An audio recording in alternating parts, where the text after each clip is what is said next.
Hello, my name's John, and on behalf of John's Drams, I am today going to be pronouncing 6 of the most common mispronunciations of Scottish whisky distilleries in Scotchland.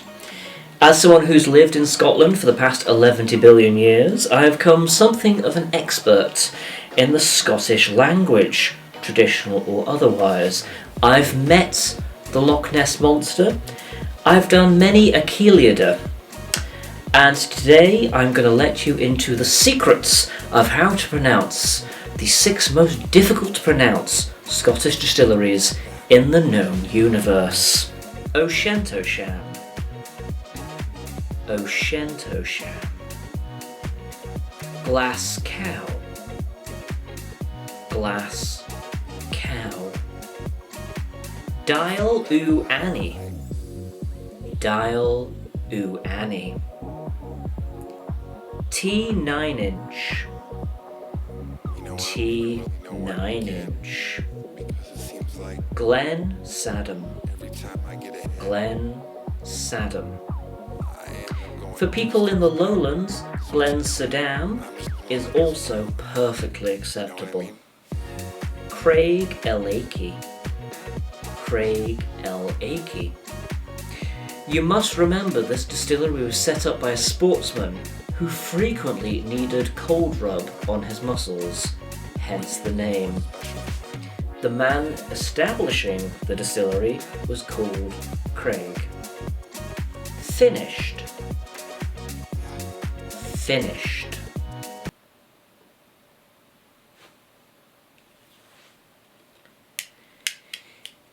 Here's an April Fool's with a twist.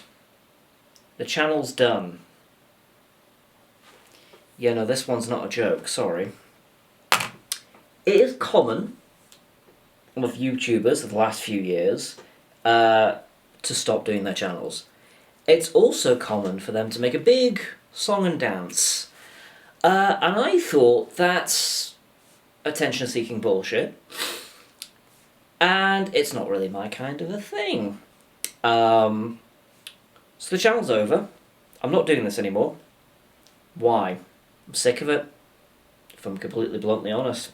I've never done this as a way of kind of like, you know, pretending or faking or trying to sort of progress my career by saying, oh yes, every whiskey that I review is absolutely fantastic, to try and, you know, bring more, you know, because that's a thing, by the way. Like, there's absolutely been influencers, like, past and present, that will just say nice things about whatever they're given, and it doesn't matter what, it can be whiskey, it can be makeup, it can be whatever, you know. They are kind of the people who are, you know, I will say something nice about it regardless as free advertising if you give me a freebie to, like, you know, promote your platform. And it's canny business. It is. I suppose I'm stupid in a way for not going down that route, but I didn't. I've never viewed this as a career path. Also, cocaine just, it's not my thing. No, I mean, the cartilages are enough for me as it is. I can't be dealing with it. So no, I'll stick to sweet tea and outrageous gay orgies if it's all the same with you. I've been done with this for a while, and I think it's been fairly obvious that I've been done with this for a while.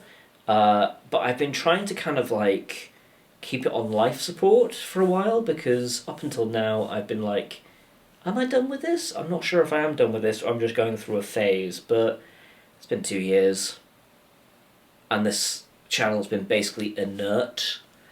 I would have liked to have gone out on a high, but failing that, dragging its, like, still whimpering corpse across the finish line will, I suppose, do. That's not, like, why I'm doing this. Like, I still drink whiskey, I still enjoy whiskey, whiskey's fun. And as the years have gone on, there's been other creative things that I've wanted to do. And one of the more recent things, which actually one of my subscribers was actually very kind enough to say, the last video I did was scripted, which is unusual for me, and it was also on pubs, which again, unusual. The plan was to launch a series on pubs and to kind of pivot, because this channel originally was closer to sort of a magazine style, and it was more of a social thing, because I I had a big group of friends when I first moved to Edinburgh, and I still have those friends, but life changes in your late 20s and your early 30s. I live on my own now. I didn't live on my own when I first started the channel, all the way back then.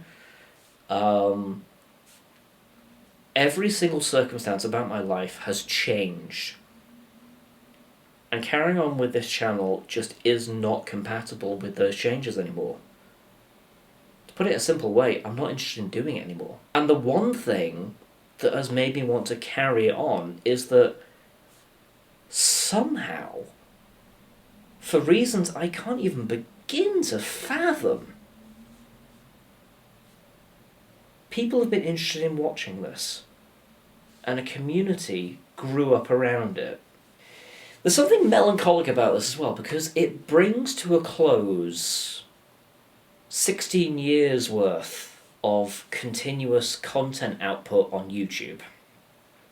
Through various channels, not just this one, because this one's been going since 2016, when I showed people how to infuse gin for a Christmas present. And this channel in and of itself has gone through many iterations. It's never stayed static, it's always done different things. But I've had other channels in the meantime. I had a vlogging channel, one where I was in Aberdeen. I had another one much earlier, which I think has since been lost to time. But it does mean that this is the first time where I'm not moving from one channel and doing something else, I'm just stopping. So it is a weird thing where I'm kind of bringing to a definite end this sort of idea of like media creation on YouTube or as a video format. I'm not going to be doing TikTok. I don't understand how TikTok works. It's something about like twerking or something. I don't know. And you're only allowed to record for like a minute or something. I've done TikToks. I don't think what I did was very bad. But it's... I just don't know why I'd want to make them. I can't get across any kind of nuance or interest or human connection in a minute. It's just something sort of pathetic about the whole format.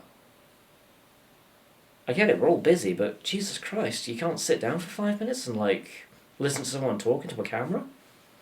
Really? As a closing note, the community that has built up around this channel has been incredible in the last few years, and I never expected it. And it's been marvellous and wonderful, and I feel incredibly lucky to have had that experience. Because this was the first one that worked, and the circumstances absolutely aligned with this one. Like, if it hadn't been for the pandemic, this probably wouldn't have happened. But ignoring that, it's allowed me to like have a taste of what having something to talk about that people were interested in felt like. And it's given me a great deal of confidence in terms of my presentation, my voice, and my confidence to sort of publish my thoughts going forward. And that's ultimately just what this was. It's a chapter in a longer story. I'm not going to stop putting, the words in my head out in some format, but I'm probably going to go forward in a more sort of traditional format. Because I don't necessarily feel like I understand the internet as much as I did 20 years ago. And the internet just isn't a fun place anymore. It's a mall. In closing, this has been a wonderful time. I've enjoyed myself immensely. Mo's well and alive, and he's out there somewhere being grey and having a great time. But for now, thank you very much for watching.